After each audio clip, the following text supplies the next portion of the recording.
Dear students, I welcome you in the online classes organized by ISP. This is our lecture number 6 on the subject of Corpus Linguistics. And our topic for today is annotation manual. For the last couple of lectures, dear students, we have been going through the process of annotation in the corpus.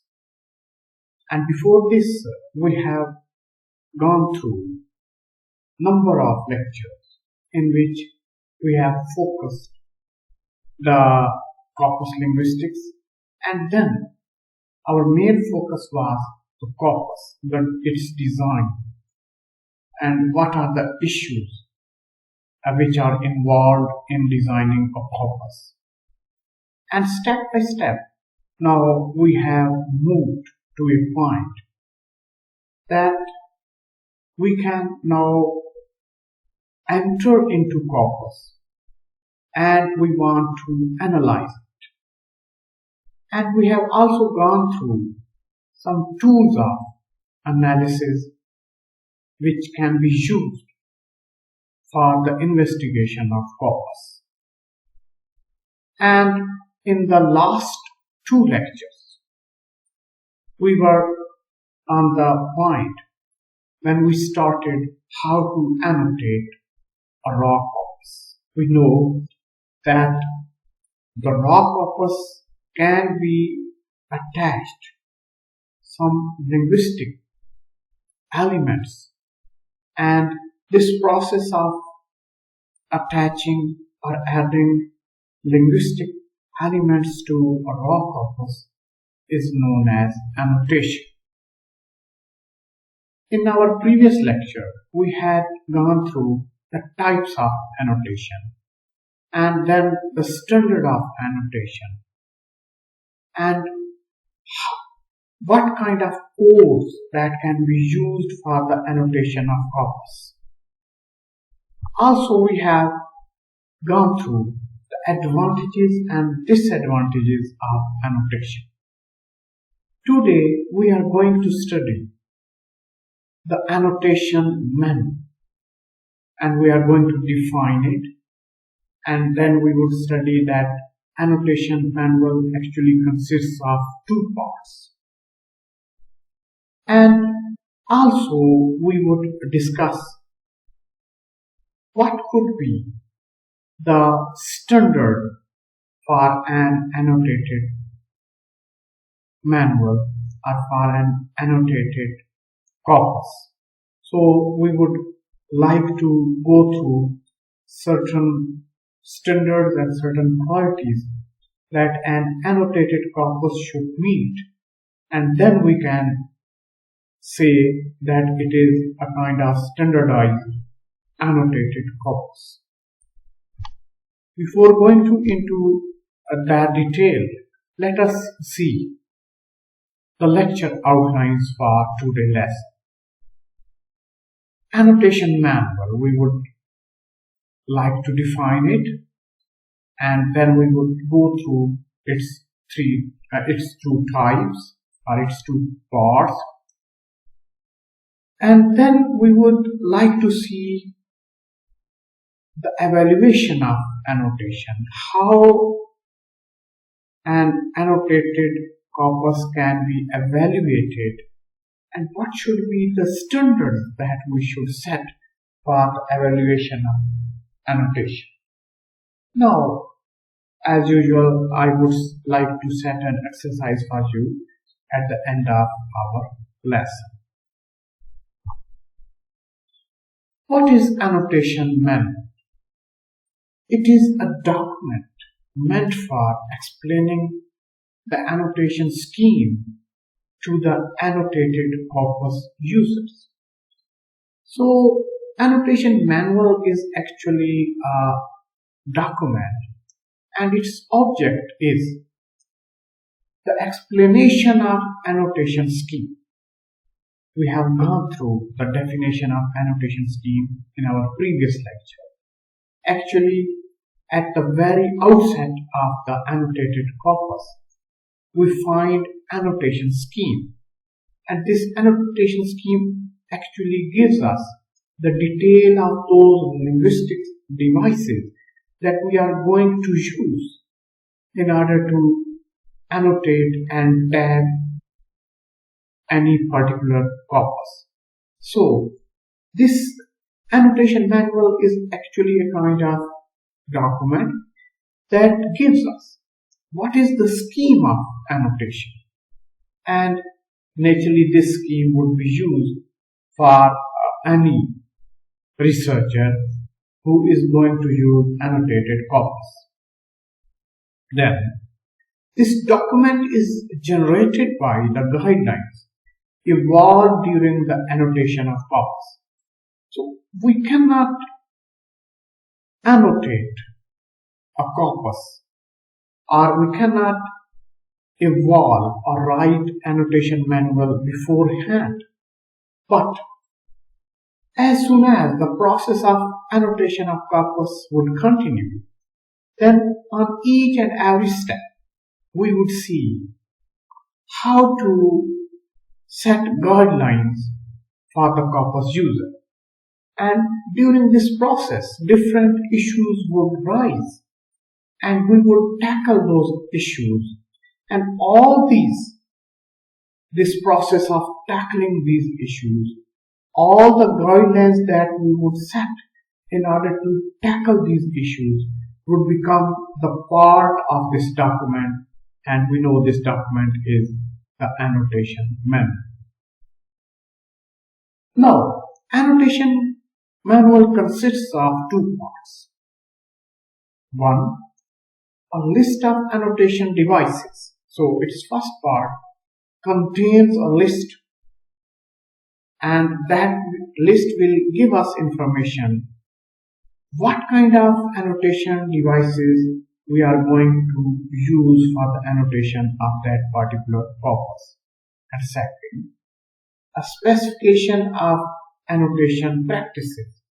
So there would different issues would rise while the process of annotation, and we would specify as a guideline for the corpus user, and these would be called the annotation practices. Now, the first part, a list of annotation devices. This is the first part of annotation manual. It is the first stop for those people who are trying to understand annotation. So, the people who like to use the corpus, and before using corpus, when they would enter into the corpus, the first thing or the first point or the first stop that they would meet and they would observe is the list of annotation devices, because through this list actually they are going to understand the annotation scheme of the corpus. So this list acts as glossary through which people can make sense of annotation. So it is a kind of dictionary, a kind of glossary, and it will inform the people who are going to use the corpus what kind of corpus or what kind of annotation scheme is being used in that particular corpus. We are going to take an example in this regard, and that will make the things a bit clear. In parts of speech tagging, the first step is to create a list of tag sets. So this is the first step, and this is the list of annotation devices that we are trying to create. So when we annotate some corpus, and we are using part of speech tagging for that corpus, then we have to create a list of tag sets. And what this list means? This list gives the detail of symbols representing different part of speech categories. So this is actually the list which is going to inform us how are we going to, for example, what kind of symbol we are going to use for noun, what kind of symbol we are going to use for proper noun, what kind of symbol we are going to use for singular noun. Similarly, what symbol we are going to use for adjective, for verb, and so on and so forth. These tag sets vary in size from 30 to 270 tags. So this is the size of these tag sets, and the minimum size may be 30 and the maximum size may be 270. As we are taking the example that even in noun there could be different subcategories. For example, a proper noun, and common noun, singular noun, plural noun. So for each part of speech there would be different subcategories, and they vary from 30 to 270 tags. These tag sets contain definition with example. We are going to take example on the next slide for that purpose. So what these tag sets contain? These tag sets would inform us, would define the part of speech for which they are being used, as well as there would be an example so that the corpus user may have no difficulty to understand these tag sets. Now these are the examples as we were discussing, that these tag sets not only give the definition for the part of speech for which they are being used, but there would be an example as well. For example, the first tag is NN1, and NN1 stands for singular common noun, and the example is boy or book. The other tag is NN2, and NN2 stands for, in the corpus, plural common noun. So as soon as we would be face to face with NN2, we would understand that it stands for plural common noun, and the examples are boys, books. Then if we come across NP1 in our corpus, it means singular proper noun. For example, Catherine, Multan. So the example of NP1, a singular proper noun, are Catherine or Multan. So these, if we look at these examples, we may see that there are certain symbols, then there is explanation of these symbols, for which these symbols stand for, and then there are examples. So this is a kind of device, annotation device that we are going to use, and it will, all these devices, and we know that there will be number of such kind of symbols and devices, they would be contained in the annotation manual. This is the first part of that annotation manual that we are going to use. Then the second part of annotation manual is a specification of annotation practices. In the first part, there were certain symbols, their explanation and or definition, and then their examples. In the second part, a specification of annotation practices. It gives the detail of annotation decisions. Now, there are a number of decisions that we have to take before annotation process, and we are going into the detail of those decisions. Actually, there are three main decisions that we have to take before the process of annotation. And number one is segmentation. We have to segment the words of corpus before assigning part of speech tags. So we have to divide.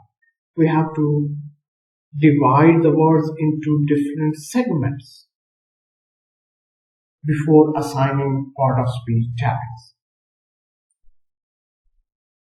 And in automatic tagging, there are certain decisions that the machine or the computer takes by itself without human intervention. But there are certain gray areas which the machine or the computer cannot deal. And one of these gray areas is how to deal with certain words like hyphenated words, acronyms, and critique. So these would be the words which would not be tagged automatically. Our computer would not be able to tag these words. So we have to decide how to deal with these words and the detail of these words. How we are going to deal with these words should be clear in the annotation manual, so that a person who is trying to use the corpus, annotated corpus, he or she may be familiar at the outset. What is our scheme to deal with these certain words like hyphenated words, acronym, enclitic, and what are enclitic, such as a don't, for example, is an enclitic word and it will not be automatically annotated. So we have to decide, and these words should be segmented, and we should make it clear at the outset how we are going to deal with them in our annotation. Then, embedding. It means allowing the parsing of some units and disallowing the others. Parsing means division into further parts. For example, whether we are going to study the words or phrases, or we are going to study the corpus on clause level or on sentence level. So we can allow certain units to be parsed, and we can make this decision that these units would not be parsed. For example, sentences would be annotated in such a way that they can be parsed into clauses only. But we can disallow that clauses would not be parsed into phrases and words. So this is the decision after segmenting. This is the decision of embedding that we have to take at the very outset. What are the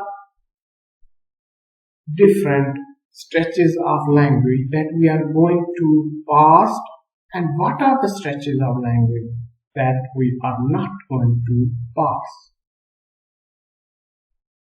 It is the grammar of the parsing scheme. So we are going to set a limit, and this would be called the grammar of the parsing scheme, as we have taken the example that whether sentences would be only parsed into clauses or they would be further parsed into phrases and words. Part speech tagging involves some embedding. For example, we have to tag the Multan Karachi flight. That is one of the example. How would we deal with this phrase? Whether it should be dealt on only phrase level, or we would deal it on the word level. We have to take this decision at the very outset before the annotation of the corpus. Now, guidelines for assigning particular annotation devices to particular stretch of text. We have to set certain guidelines because for a particular stretch of text, we have to use particular annotation device, and this should be made clear at the very outset. So these are the three decisions of segmentation, embedding, and setting guidelines to deal with certain stretch of text with particular annotation devices. These three decisions should be taken at the very outset before starting our annotation scheme and annotation process. In automatic tagging, a dictionary that matches words to tags make a lot of decision by itself without human intervention. So, in automatic kind of tagging, in which we use computer for such kind of tagging, if we provide a dictionary that matches words for such kind of tagging, then this machine takes a lot of decision by itself, and the human intervention is minimal. However, problem arises in certain areas which should be specified by the manual, as we have already noted that certain areas are the gray areas where even the automatic tagging cannot work.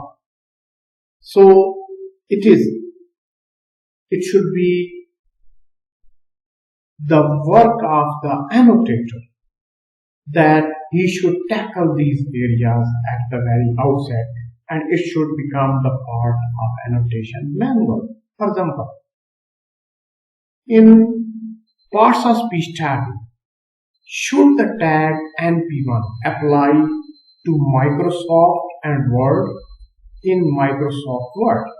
When we are going, if Microsoft Word is the part of the corpus which we are going to use, and this is the part of some text, whether NP1 would apply to Microsoft separately and Word separately,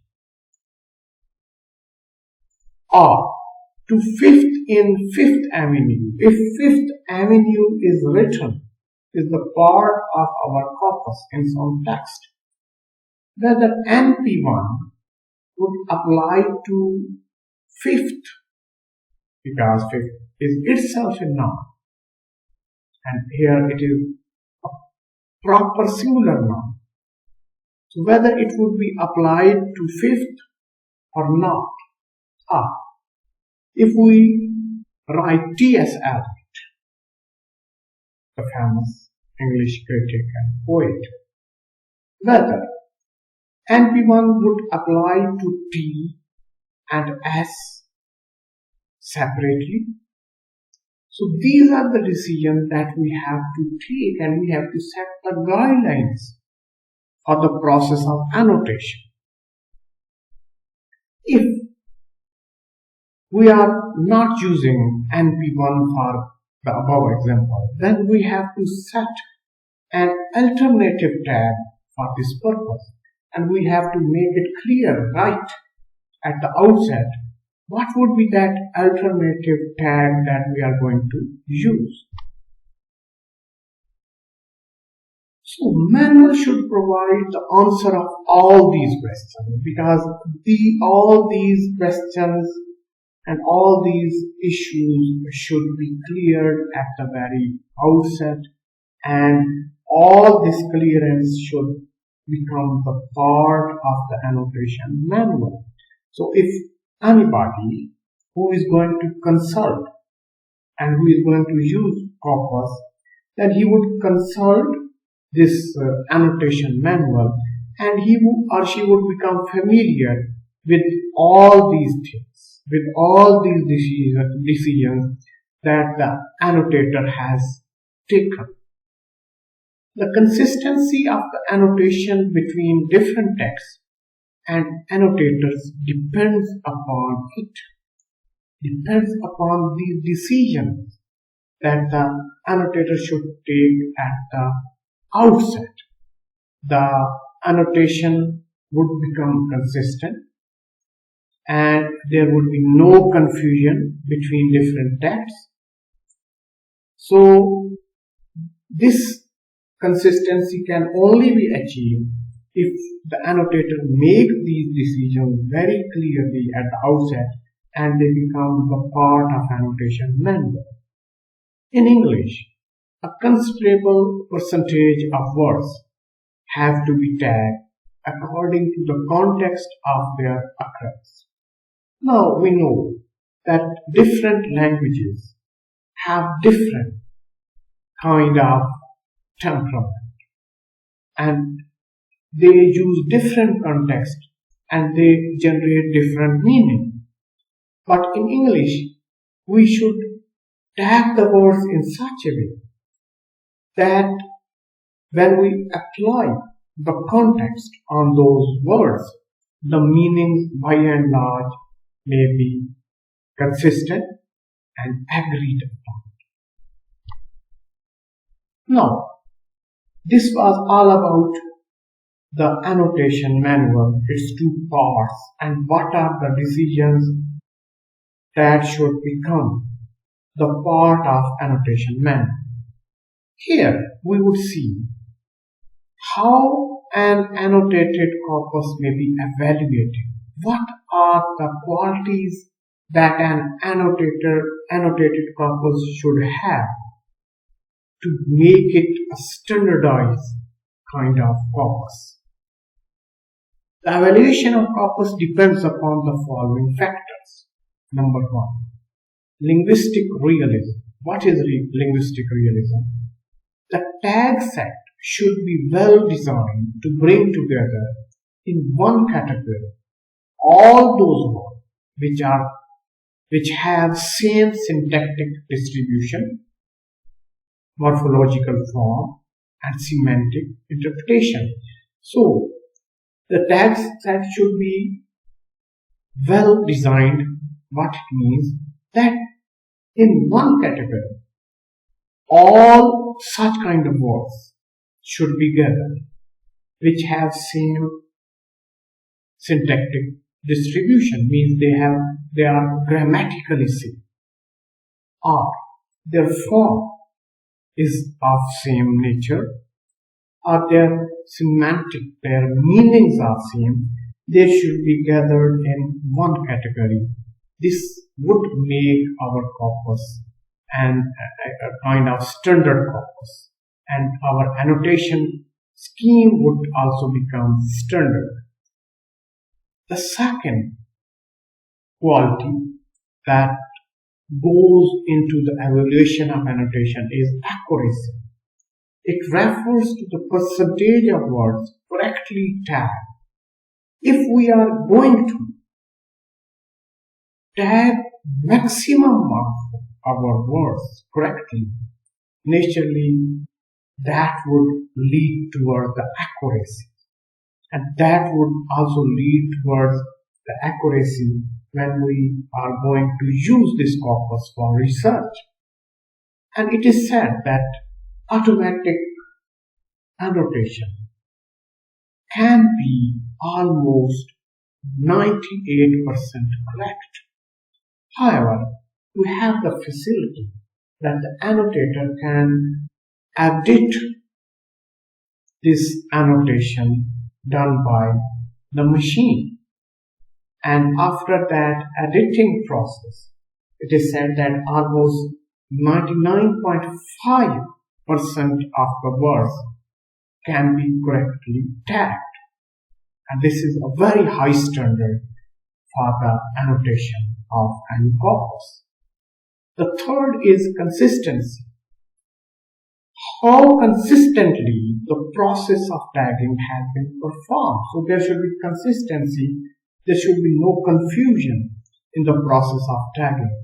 And as long as our annotation scheme and our annotation manual is consistent, that would add to the evaluation of annotation. So these are the three actually standards that the annotation as well as the annotation manual should achieve in order to set a standard.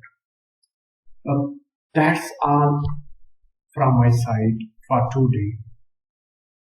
Actually, dear students, this is that part of our course component that should be done practically, and we should have a corpus, and we should apply some software for annotation of that corpus, and then we should study all these things by keeping that corpus before our eyes. However, the conditions are of such nature, you know it very well, that it is not possible in these conditions. So hopefully you will get the maximum advantage of these online classes. The exercise for today is write a detailed note on annotation manual and its parts. So this is the first part of our lecture before the evaluation of annotation. What is annotation manual? Then there are two parts, and then there are certain decisions that we have to take before the annotation of the corpus. So you will write a detailed note on annotation manual and its parts. With this we come to the end of our today's lesson. Stay safe, stay blessed.